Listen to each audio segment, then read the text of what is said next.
Assalomu alaykum futbol muxlislari va futbolsevar do'stlar.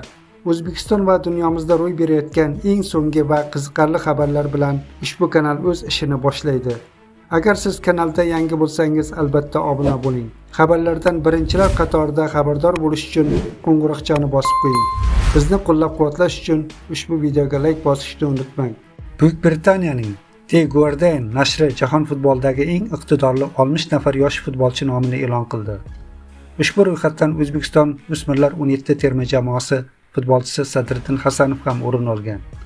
O'zbekiston o'smirlar 17 terma jamoasi aprel oyida o'tkazilgan Osiyo Kubogi finalida Saudiya Arabistoniga qarshi bahsda tanaffusga 0-0 hisobi bilan yo'l oldi.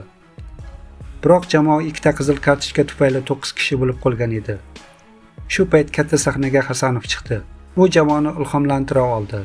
Ajoyib solo yurish orqali gol urgan holda 2-0 hisobida g'alabani ta'minladi.